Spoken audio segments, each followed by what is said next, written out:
You are watching Generally Nerdy. The segment is called Week in Nerdom, but it's been about a month, so we're playing catch up today. The website is generallynerdy.net.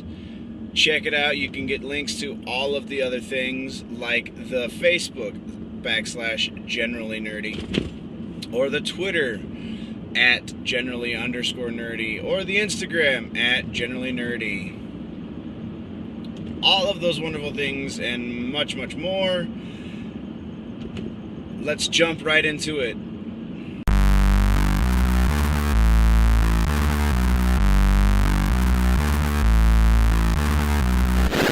Generally Nerdy.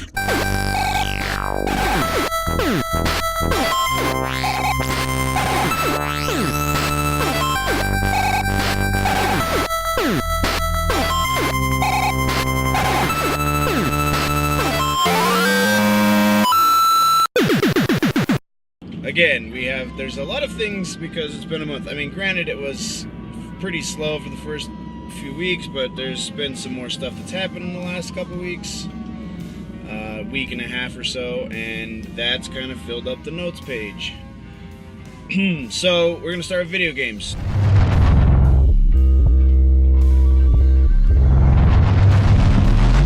First of all, there is a Fallout tabletop game. It's going to be called Fallout Wasteland Warfare. And according to the creators, it's going to span several titles of the Fallout universe. So what exactly that means, we'll find out as soon as it comes out. But I would imagine it's going to be somewhere in the area of Fallout 3 through Fallout 4, and depending on how long it takes for them to release it, touching into area of Fallout 5, whatever that may be. New Orleans seems to be a popular fan theory. But I mean, that's pretty cool. It's D&D for Fallout nerds. That's awesome. Other video game news, Injustice 2 has released, and all of you wonderful YouTubers, all of you Let's Play, Twitch guys, I don't have to play the game because I already know how it ends, because immediately after it was released, somebody put up the entire 3-hour story mode onto YouTube, which is fine. I'm still playing through it, but I just found that to be pretty incredible that immediately, like literally the night that it was released, the pre-release Monday night 9 o'clock rollout, at least 9 o'clock here in Colorado. It's just, I don't know, you guys are incredible. I don't know what else to say. It's an awesome game. I mean, there's a bunch of depth to it. There's a lot of even like RPG elements to it this time, which I find incredibly interesting, and I'm still kind of scratching the surface on. But yeah, it's a lot of fun. If you are into fighting games even slightly, then you owe it to yourself to go grab some Injustice. And that's it for video games, so we're gonna head on over. We're gonna go to the movie news.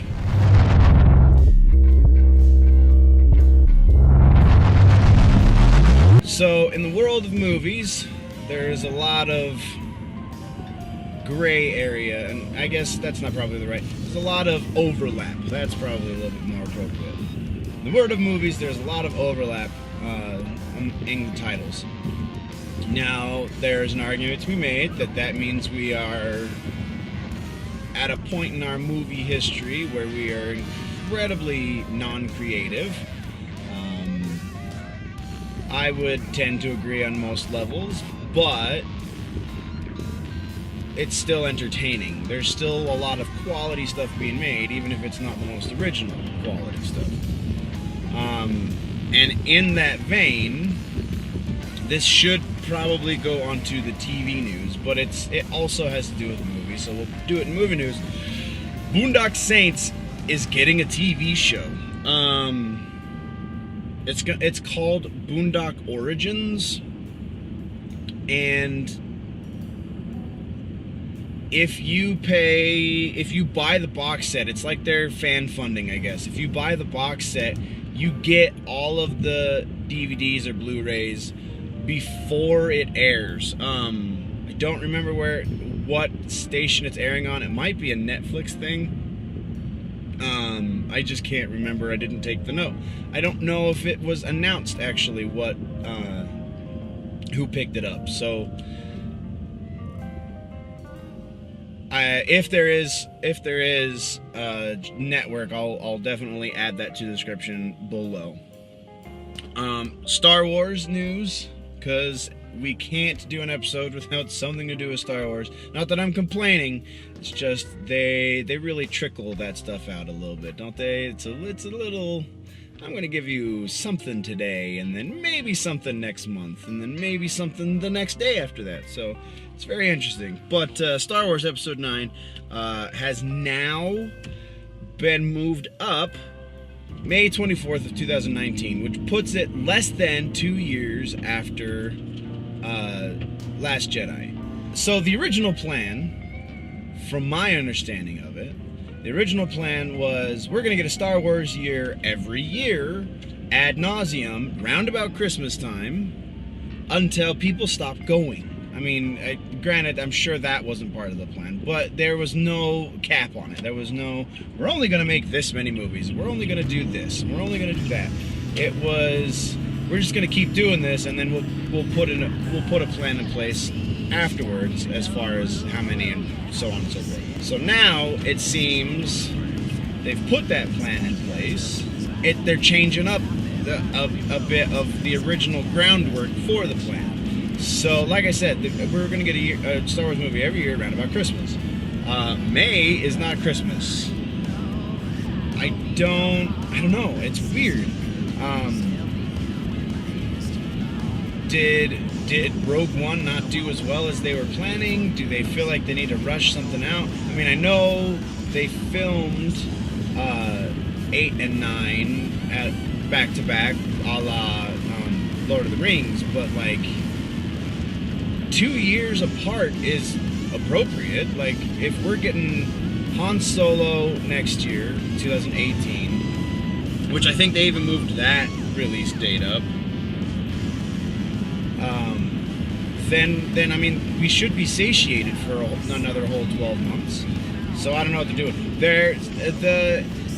They're gonna try and bring an end to the Skywalker saga, apparently. And then there's been talk of potentially doing a new saga in the Star Wars universe. So Episode 9 could very well be the last episode of the Skywalker saga. Because, I mean, that's a definite possibility. But, I mean, again, it's all speculative, and nobody knows until it happens. So, yeah, and it's from the sounds of it, even Disney doesn't really know right now. And yeah, so now on to other things. Venom. Now, things are in flux constantly in Hollywood when a movie has not yet come out, nor has it started production. Even a lot of times after it starts production, if you want to believe the rumors about the Justice League movies. Apparently the Justice League movies, or the next movie, I don't know if they're doing back-to-back. I think they are, but either way, they have done so many reshoots, they might as well have shot the movie 3 times, according to rumors. But that's not the bit of news we're touching on. We are touching on Spider-Man, and originally the report was the Venom movie was not going to have Spider-Man for whatever reason, and not a good one, whatever it was. They were like, no, we're going to do a standalone Venom movie. We're not going to have Spider-Man in it. It seems that things have evolved a little bit, and I don't know that there were a whole lot of fans that were privy to that information, but I'm sure any of them that were like, yeah, that's not a thing. That's not how that works at all. So, they're adding Spider-Man into the movie, and they have cast Venom. Tom Hardy is going to be Venom. Bane himself is gonna be Venom. That's a very interesting... Tom Hardy's a fantastic actor. Like, oh my god. Dude went toe-to-toe with Leonardo DiCaprio and probably gave a better performance in that movie than Leo did. So, he's going to be Eddie Brock. And there is going to be Spider-Man, but then that also changes a dynamic with Spider-Man. Eddie Brock and Peter Parker are contemporaries. They're, approximately the same age, and Eddie Brock just goes a little crazy when the symbiote, goes a little crazier, I guess, when the symbiote attaches to him after Peter expels it from himself. So, Tom Hardy is like almost 40, if not over 40. And the kid that they got playing Spider-Man, I can't remember his name. I'm sorry. It's first thing in the morning. I just freaking woke up, so my brain is not functioning properly. But the kid that they have playing Spider-Man is legitimately a kid. I believe he is now 20. So there is approximately 20 years difference in their ages. So how they play this, God only knows, because that's a drastic difference. Whereas Eddie Brock, I think Eddie Brock is legitimately older than Peter Parker, but only by a small handful of years, like 3 to 5 years, something in that neighborhood. But still, Tom Hardy's gonna be Venom, and that's gonna be kind of awesome. I've heard Tom Hardy referred to as a feral human, which is very funny and interesting and not entirely inaccurate. And if you've watched the Taboo series that he did, like, you can see where that reference comes from. He's great in that series, but he's also a little nuts, and just kind of grunts and makes strange animal noises. But yeah, so Tom Hardy, and also Ruben Fleischer, the director for Zombieland. So a little bit of a Zombieland deal. Ruben Fleischer will be the director for Venom as well. So not going to be a bad movie.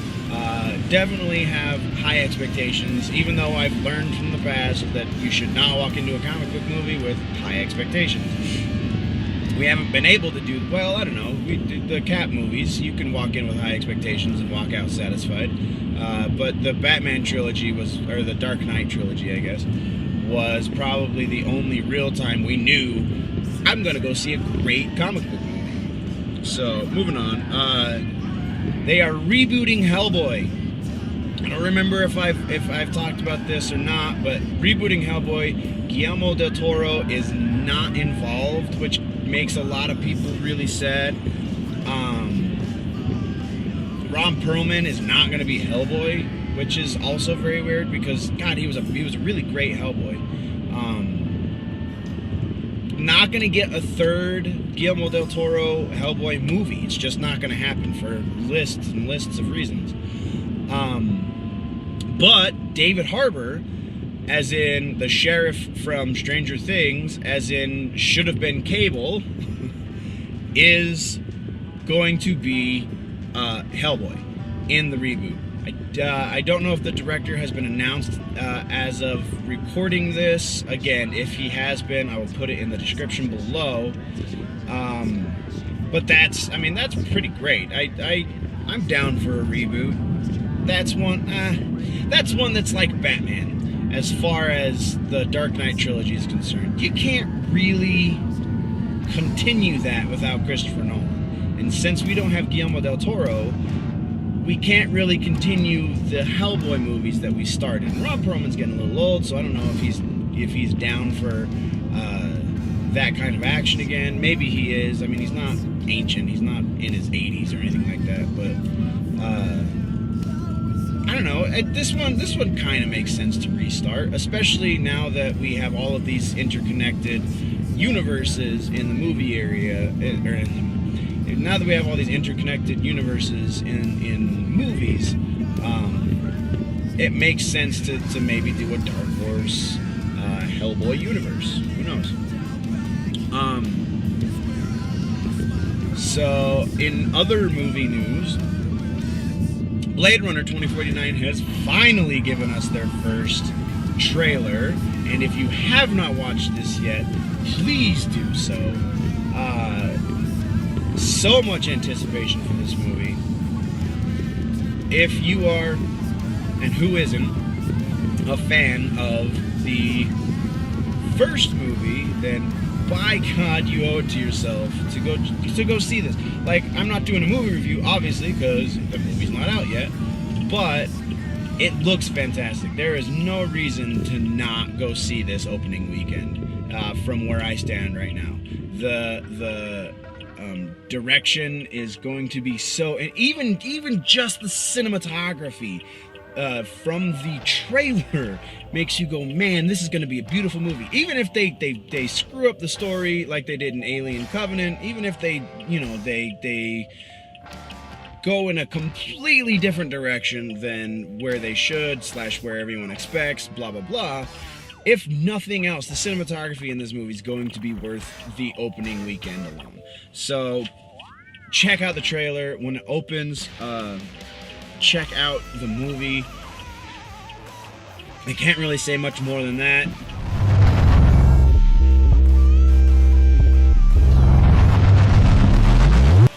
First and foremost, Twin Peaks just released the first 4 episodes of season 3, 25 years later, and Stephen Lynch is fucking crazy. I don't know what the hell's going on. Granted, I did not watch every damn episode of the first 2 seasons of the series.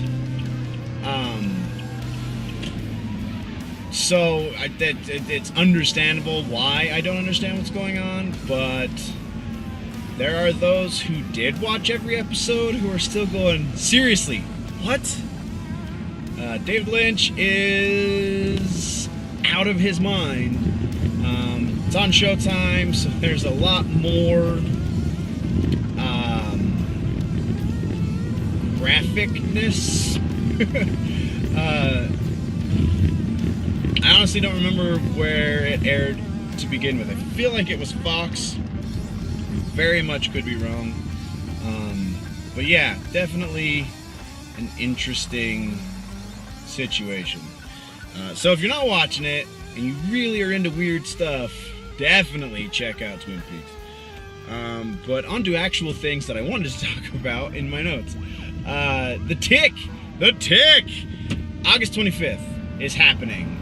And it's on Amazon Prime. I'm on August 25th. Watch every episode of The Tick because I'm going to, and then we're going to talk about it. Just because The Tick is great. So, American Gods, moving on, has started. I've only caught the first 2 episodes so far, but I do have the rest of them queued up to watch. It's good. I've never read American Gods, so I have no point of comparison. And much like Donnie, I do not have a frame of reference. However, it's a good show. Even if they're completely straying from Gaiman's work, the show is far more entertaining than a lot of stuff on television right now. So definitely check it out. It is worth a watch. Perhaps we'll do a season recap once it's done. In the vein of Neil Gaiman work, now that American Gods is doing so well, it is really successful. They're talking about making a Sandman series next. Now that might be overstepping some boundaries. I know there's going to be a lot of fan backlash just at the announcement of that, let alone if they don't do it any justice. So tread lightly. I'm pretty sure tread lightly, AMC, if that's who's doing Sandman as well. get Neil Gaiman involved heavily if you're going to do Sandman, because there's a lot of fantastic writing there that will be easy to not do well. So TBS a few months ago turned down a Teen Titans, I believe it was TBS, it might have been TNT, one of those Turner networks, turned down a Teen Titans live action show because apparently they don't like money. It has been floating around the possibility of this show for pickup by other networks for some time, and now CBS has picked it up because they do like money. Teen Titans will be a lot of fun. It's a question of how are they going to, with rights and all that stuff, and how intermingled they all are in the books, you know, because Robin is on Teen Titans. So how are you going to do Robin on CBS if you don't have a Batman anywhere? Fox's Gotham doesn't have a Batman. I'm almost certain it's because of licensing rights. So how are you going to have a Robin without a Batman? I don't know. It's going to be... Hopefully they do it well. It is major network stuff, so they do have some money to put behind it. Although we saw what happened with Supergirl. She was on major network and only one season, but then she got picked up over on CW. So maybe there's future, even if the first season doesn't do as well as hoped. But it has to be a good series. There has to be quality there, like in Supergirl. So, but yeah, Teen Titans gonna be on CBS next year. Release date has not been announced. Supernatural's going to season 13. I feel like I read somewhere that they're going to season 14, but I might just be confusing that with It's Always Sunny. Speaking of It's Always Sunny, we'll get that out of the way real quick. It's Always Sunny just signed on for 2 more seasons. I thought 12 was going to be the end of it. They officially went 2 seasons longer than Seinfeld. I thought that was going to be like an accomplishment. But no, they're going for the record. They want to be the longest running sitcom in America, ever. And I don't know about ever. Maybe it was ever. I can't remember. Anyway, It's Always Sunny is going to season 14, and then we'll see what happens from there. But I'm not complaining by any means. It's Always Sunny is easily the funniest live-action show on television. So, anyway, back to Supernatural. Supernatural, season 13. There's going to be a Scooby-Doo crossover episode, which means we are going to get animated Hank and Dean. Different animated Scooby-Doo reference, not Hank and Dean. We're going to get Sam and Dean. Animated with Scooby-Doo, so a whole lot of ruh-roh Reggie. Man, that was quite the Freudian slip, wasn't it? I want season 6. I haven't seen season 6 yet of Venture Brothers, and so my subliminal says we need to watch season 6. We talked about a Labyrinth prequel that they're trying to shop around. I don't know that there was a confirmation that the Labyrinth prequel was going to happen. However, there is going to be, and it's already been picked up by Netflix, and it's already a thing in production, Dark Crystal prequel. It's called Dark Crystal Age of Resistance. So is this going to be the property that was at one point Labyrinth? Who knows? I doubt it. I'm pretty sure they're going to make a movie of a prequel for Labyrinth, and then the TV show will be for Dark Crystal. Maybe they'll connect the 2 universes. New Judge Dredd. This probably could have gone over to movies. Again, we have a lot of overlap. So, new Judge Dredd announcement as far as live action goes. They're going to do a Judge Dredd TV series called Mega City 1. And the rumor is real strong that Keith Urban is interested. Whether or not he's been offered, I don't know how close to production they are with this, but They are working on creating a Mega City 1 show. And Keith Urban, who was Dredd in the last one, non-Stallone movie, is interested. So whether or not it happens with Urban or not, I feel like they're going to try and press forward either way. Again, in the vein of overlap, Galaxy Quest was a thing. It's a hilarious lampoon of Star Trek, and it's a movie with Tim Allen and Sigourney Weaver and a bunch of people in it. It's hilarious. If you've never seen it, then you've been living under a rock for a while. Granted, it's a little old at this point, but still, there's a lot of great nerd references that a lot of people are going to get and go, I know that guy, and laugh and move on. However, that's not what we're talking about. We're talking about the potential for a TV series of it. They were talking that ever since the movie came out in the 90s, I feel like it came out in like 99, maybe it was 2000, something. They've been talking about doing an actual television show, even though it was spoofing a television show in the movie, of the Galaxy Quest show. That's not going to happen. I'm sure there's a plethora of reasons. It's just not going to happen. So, in light of that, Seth MacFarlane has given us The Orville. The trailer is up on YouTube. Go look at it. It looks like it's going... So, the great thing about it, because I've watched the trailer probably a small handful of times at this point, the great thing about it is it's not a spoof like Galaxy Quest was. It's just a funny sci-fi show.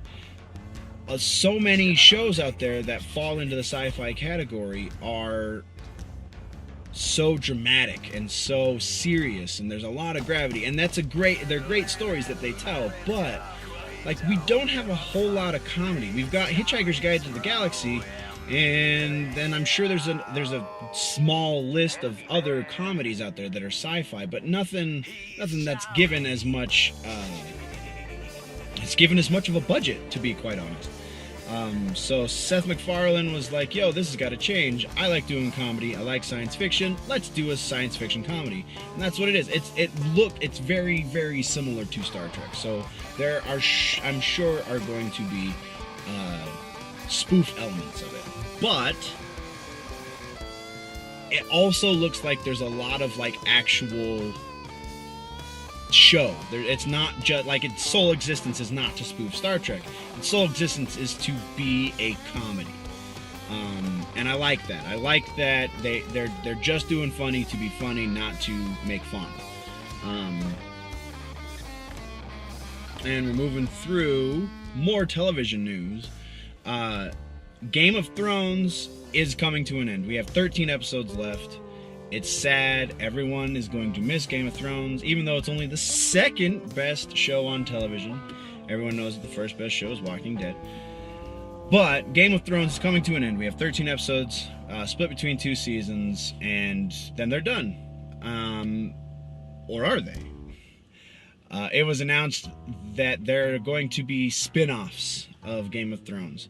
HBO is kind of scrambling to keep their viewing audience, because that Game of Thrones has done things for them that no other show has done for them before, including The Sopranos. This is so much more successful than The Sopranos, but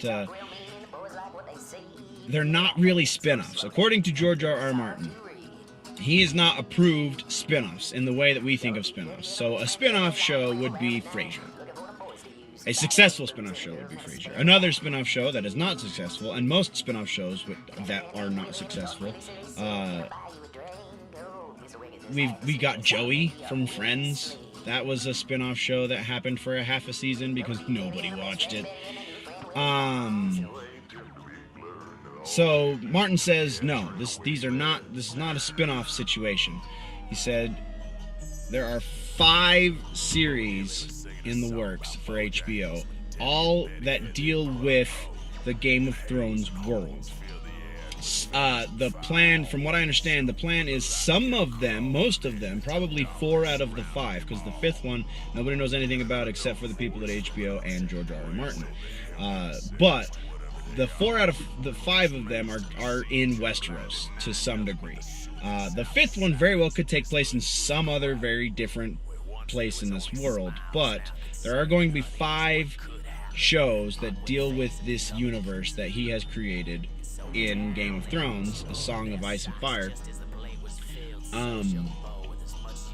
They are all going to be prequels to what we know of as the Game of Thrones, which I find incredibly interesting. At least one of these shows should be all of the backstory that we didn't get from book 1. All of the references that they make throughout the series that to wars and where Ned Stark, how Ned Stark and Baratheon took the throne from the Mad King and so on and so forth. We will likely get to see all of this stuff now. All of these things that were actually talked about in the books to great length that were not in the show. So very awesome. And that brings us to the end of the TV news.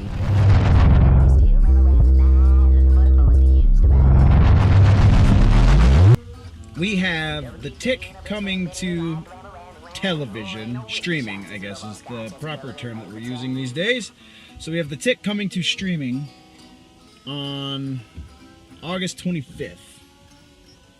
We also, in August, have new Tick comic books, which we haven't had for a while, a long while. I mean, it seems like there's always a Tick free comic book day comic that's really just them trying to sell the original Edmund and all these great runs in the Tick, but no actual new Tick material.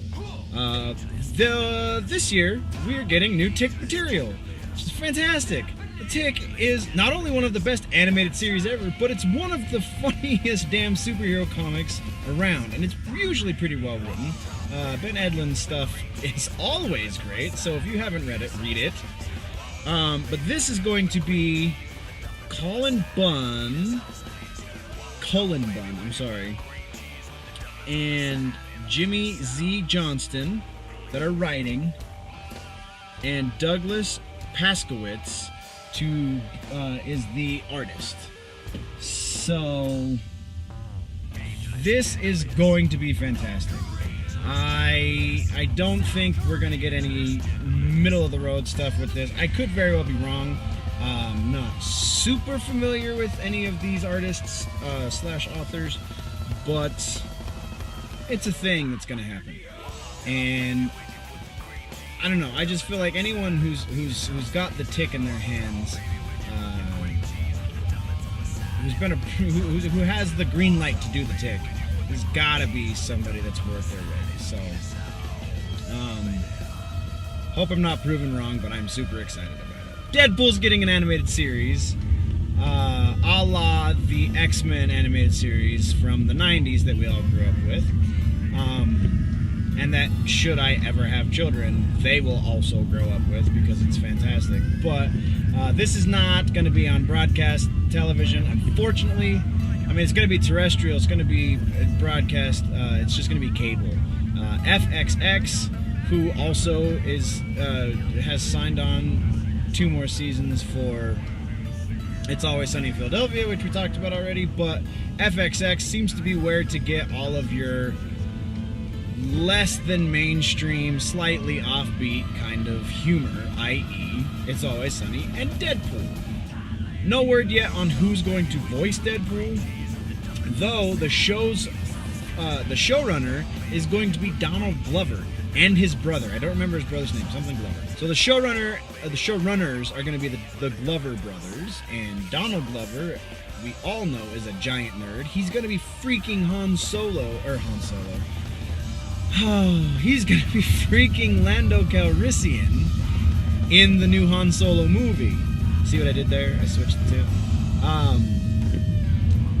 So, like, he's got plenty of nerd cred, even before being in a Star Wars movie, but the Star Wars thing just kind of cements that. And now he's showrunning Deadpool. Will Ryan Reynolds lend his voice to the Deadpool cartoon? Possibly. He's doing a lot of shit with this Deadpool, with his Deadpool stuff. He was really gung-ho about getting it made proper after the abomination that was X-Men Origins. And then so it finally came to light, and we got a proper Deadpool movie, and then he stole a Deadpool costume and has just been doing things with it. So, I mean, I don't know. I don't know if he's going to lend his voice to it. He very well could. He did do the How It Should Have Ended video. He did the Honest Trailers video. I mean, these are channels that, yeah, they have some notoriety, but for all intents and purposes, don't have the kind of pull to get a celebrity like freaking Ryan Reynolds to do a voiceover for him. But he did it because it was for Deadpool. So maybe, not likely, but maybe, like, it's a pretty strong maybe. Though, could Donald Glover also be the voice of the animated Deadpool? Yeah, he totally could pass as an animated Deadpool. Are they going to get somebody to mirror Reynolds' voice, like the guy in the Deadpool musical short that if you haven't watched yet, you really need to. It's hilarious. One of the best amateur. I don't know that it was amateurly done. It was very well done. One of the best non-sponsored, unofficial videos I've ever seen. The guy in that sounded just like Ryan Reynolds at times. I mean, obviously during other times when he's not doing his best impersonation, he didn't sound exactly like Ryan Reynolds. But there's definitely 90% of that Deadpool musical video. That dude sounds like freaking Ryan Reynolds. He sounds like he could be Ryan Reynolds' voice double. And are they going to find somebody like that to do the voice for the animated series? That, I feel like, is more likely. Though, again, I'm not throwing out Reynolds as an actual voice character. And at the very least, I think it would be hilarious if, even if they didn't get Reynolds to voice Deadpool, they got Reynolds to do, like, just little cameo voices every now and then when he's got, because the dude's making a lot of stuff. He's a pretty happening guy right now. So, like, yeah, understandable, he might not be able to, scheduling conflicts and whatnot, might not be able to do it for whatever reason, or just might not see the point in voicing something that he's already acting in. But great little Easter egg to have him be like some throwaway character, some like NPC style character, somebody in the background who just has one line in the first episode, and then every now and then he comes back to do silly little things like that. That would be great too. That would be very much a Deadpool thing to do. So yes, this is going to be great as well. I don't know if Deadpool's current popularity is strong enough as to warrant more than one season of this, which kind of makes me sad. I understand Deadpool's huge and he's everywhere and everybody loves him, but this is all a relatively recent style of love and admiration for Deadpool. I feel like as things progress and as Marvel's going through all the turmoil they're going through, which is something I'll probably just have to write a piece about instead of doing a video about it. But with the turmoil that Marvel's going through and their fans kind of wavering back and forth, and with the plethora of superhero movies, I feel like Deadpool's popularity will start to wane, and I think it's already happening, and I think it's gonna it'll go down pretty drastically for the first little bit, and then it'll plateau. And will that plateau be enough to warrant more than one season of the animated series? I don't think so. I'm hopeful that it will, but I don't think it will. I am eternally grateful that we get one season of the series. If we get more than one season, I'll just be that much more happy. It's gonna be so awesome. They can get away with a little bit more on FXX because it's kind of a little hole-in-the-wall channel. Not a whole lot of people have it, and then I'm sure even less people know it exists. So, I don't know. We'll see. But enough about Deadpool. I could probably do a whole episode about Deadpool-related things, and that's not going to happen. The last thing in comic book news. I feel like we have already talked about this. Oh, I repeated my notes. Wah, wah. Sorry guys, apparently it's only 2 bits. The other bit was the Hellboy rated R movie that we have already discussed. Well, okay, we didn't really discuss the rating on it. So, this is... sorry I screwed up my notes. So, we're talking about Hellboy again, the movie reboot. The only new thing I have to add in this other set of notes for the Hellboy movie, again, my apologies, but the only thing I have to add is the plan is to make, with the reboot of Hellboy, they're going to make it a rated R series. Which kind of opens up, or reopens up, the conversation of rated R superhero movies, rated R comic book movies. Which is also kind of a foot in the door for the even larger conversation of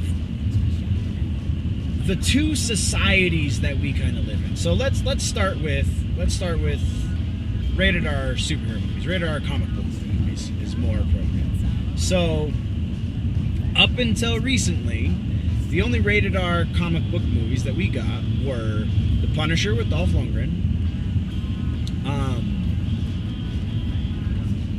I believe all 3 Blade movies were rated R.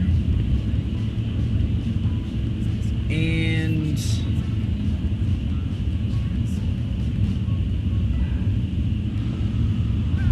I don't have the notes on this, so pardon my pause, but all 3 Blade movies, Dolph Lundgren's Punisher, and I think the Punisher after Thomas Jane was also rated R. I could be wrong. Correct me, please, if I am wrong, in the comment section below. So that's it. We have so many comic book movies. Those are the only R-rated ones. And I'm sure I'm missing something that's based on a comic book, but like legit, like this is a comic book and now it's a movie kind of movies. Those are the only 5, I guess. Punisher, 3 Blade movies. So this kind of plays into anime, animated anything. Our Western society, our culture in America, and Western nations, so England, France, so on and so forth. And less so probably in European countries. Anyway, let me get to the point. Western society views animated things, so things drawn or created by a computer, or, you know, not real, not an actual moving picture, views those things as for children. Comic books fall into that category. And this is an evolution that we're going through, but as an extension of that, these live action adaptations, even though for years now they have been dealing with very, very serious and adult themes, the society as a whole still sees them as, oh, that's kid stuff. You hear people my dad's age and older talk about how, oh, I read comic books and then I grew out of it, because it's viewed as something that you only do in adolescence by a large majority of our population. And so like animated movies, there is some really horrific anime. There's some very, very heavy anime that's been around for a long time. Watch Akira. That was 82? No, Akira was 86, I believe. Came out in 1986. So, what is that? Almost 30 years ago. Over 30 years. That came out 30 years ago. And we're still just now coming to the realization that, wow, this heavy stuff, even though it's animated, is totally themed for grown-ups. You can't say adult because that implies porn. So with these more mature themes, you can do more with animation. You can cover more ground. You can question things in a very different way because it kind of sets people, it puts people off a little bit. It forces them to see things through a different lens.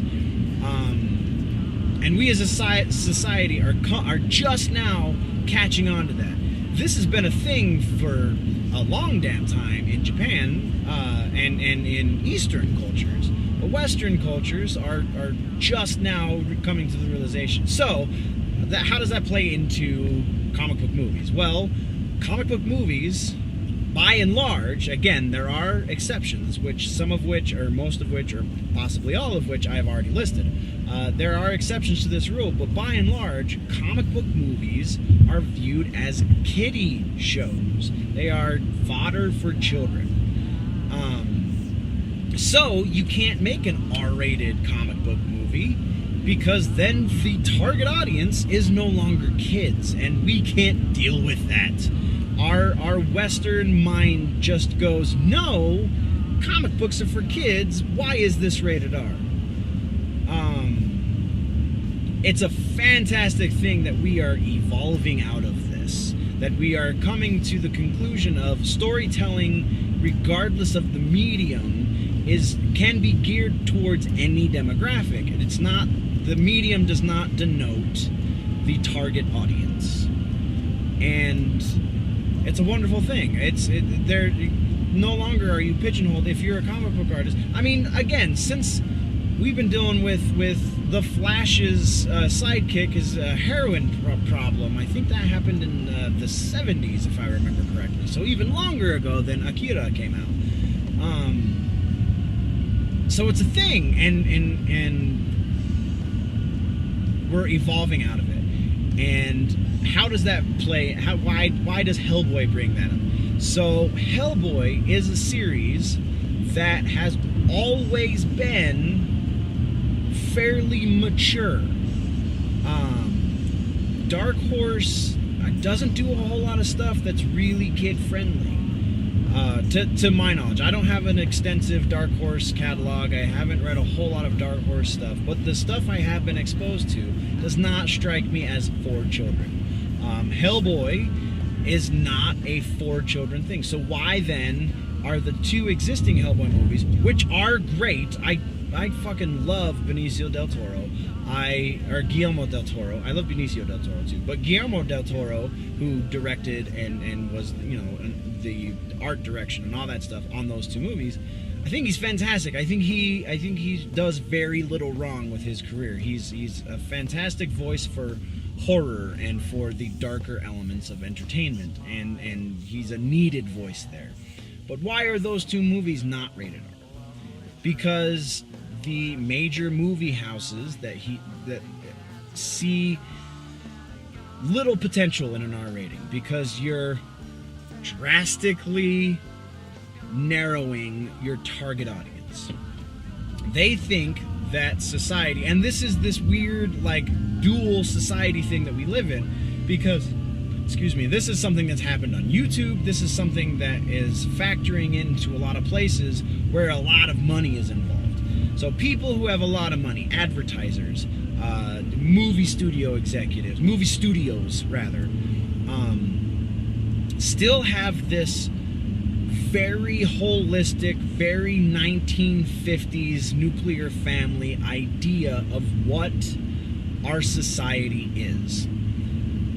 And they think that swear words, and they think that a little bit of violence, and they think that a set of boobs, they think all of these things are going to turn off so much of the population.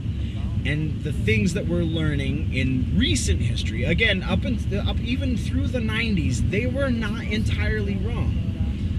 But starting about in the 90s, that started to change. And at this point, it has changed so drastically, and those people with that money have not caught on. That's why it was such a scandal that somebody was making risque jokes on a YouTube page, and then all these advertisers said, well, the American family's gonna freak out about this, so I'm gonna pull my ad revenue. And PewDiePie is still the largest Let's Play gamer on YouTube. So his bad jokes, and he'll admit himself they were bad jokes, his bad jokes did not decrease his numbers. people were not so offended that they stopped paying attention. Matter of fact, his numbers have only continued to increase. So all of those advertisers that pulled their advertising from YouTube because of what, you know, starting with PewDiePie and then all of these other so negative things, all they're doing is losing money because they're no longer advertising on YouTube. And because, again, they just don't see that our society is not this picturesque, like, Fallout's. So that's a great parallel to make. The world that Fallout presented before the nuclear war, the world that is a very 1950s sci-fi kind of deal, where the nuclear family was, you know, your 2.5 children and the husband and wife, and that was the ideal set. And Fallout represents this really well because they have this really shiny gloss over it. But then there's a nuclear war that destroys everything, because underneath that veneer, nothing was accurately represented. Everything was almost opposite of what it seemed, because they broke out into war that ended the world effectively. And that's kind of maybe a sloppy metaphor, but that's where we are as a society. Advertisers and movie companies and all of these people who are trying to sell us things are trying to paint us in this picture of shiny and veneer, and everything is perfect, and nobody says fuck, and boobs are not a thing. We don't have boobs, and nobody wants to hurt anyone else, and these are all these false realities that they're trying to represent. And as we are learning through YouTube and social media, that's not the world we live in. So bringing all of this weight back to comic book movies and Hellboy, it makes sense to have an adaptation of a very mature comic book like Deadpool, like Hellboy, like Batman even. A rated R Batman movie would not be unusual, would not be unheard of. If you've read Batman in the last 10 years, there's a lot of darkness there, hence the Dark Knight. There's a lot of gravitas. There's a lot of reasons why an R rating would make sense even for a Batman movie, would make sense for this Hellboy movie. So the fact that they're going for an R rating is comforting, because then they can properly attack the subject matter, and they can properly represent this really awesome character. So now that I've rambled for a good 25 minutes about the changes in society, I want to thank you very much for watching this video. Ending today's episode. If you're new here, click the subscribe button. If you like what you see, definitely hit the like. Thank you once again for watching General. And before we go, please remember that if it is